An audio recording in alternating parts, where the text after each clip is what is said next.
আমি ঢাকা 11 নাহিদ ভাইকে বেছে নেব। উনি অত্যন্ত ভালো মানুষ, ভদ্র মানুষ, জুলাই যোদ্ধা। এই দেশের জন্য এরা মঙ্গল বয়ে আনবে। উদীয়মান যুবক ছেলে, এরা আগামী দিনে এই দেশের জন্য অনেক কিছু করতে পারবে। তাই আমরা রামপুর এলাকাবাসী নাহিদ ভাইকে পছন্দ করি।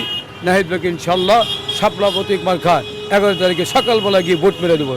ভাই আমরা চাই তরুণ প্রজন্মরা বাংলাদেশের নেতৃত্ব দিক। আগামী বাংলাদেশ তরুণ প্রজন্মরা নেতৃত্ব দিব, এর বাইরে কোনো বিকল্প রাস্তা নাই।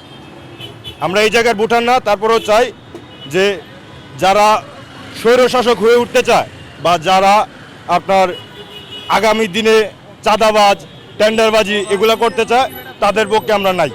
সোজা কথা, বাংলা কথা, আমরা হইছে তরুণ প্রজন্মের পক্ষে। 11 আসনে আসলে মূলত যারা সৎ যোগ্য, আমার ভোটটা আমি তারই দেবো যে সৎ যোগ্য, চাঁদাবাজের বিরুদ্ধে, টেন্ডারবাজির বিরুদ্ধে যাকে আমি যোগ্য মনে করবো তাকে আমার ভোটটা দেবো। তো মনে করেন বিগত সালে তো আমরা অনেকের নেতৃত্ব দেখে আসছি, ভালো মন্দ সবই আমরা বুঝছি, কিন্তু এখন পর্যন্ত আমরা ভোট দিতে পারি না। 17 বছর যত স্বৈরাচারের বিরুদ্ধে আমরা ছিলাম, আটকা ছিলাম, আমাদের ভোটটা দিতে পারি না। প্রথমবারের মতো ভোট দিব, তো যোগ্য নেতা চাঁদাবাজের বিরুদ্ধে আমরা এই প্রথম ভোটটা দেবো।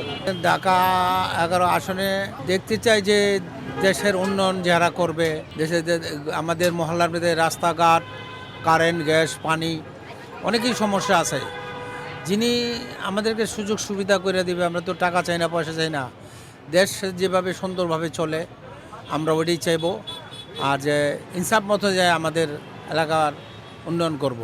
শুধু আমাদের এলাকা কিংবা পশ্চিম রামপুরা বলা না, 11 আসনের যা যতটুকু এরিয়া আছে তো সবগুলি আমরা ভালো চাই সবার জন্য। আর সন্ত্রাসমুক্ত চাঁদাবাজি আমরা চাই, যে সন্ত্রাসী চাঁদাবাজি যাতে মুক্ত হয়, আর গরিব দুঃখী যারা আছে, নিরীহ মানুষ, তারা যে শুদ্ধভাবে চলতে পারে, এটার জন্য আমরা আশা করি।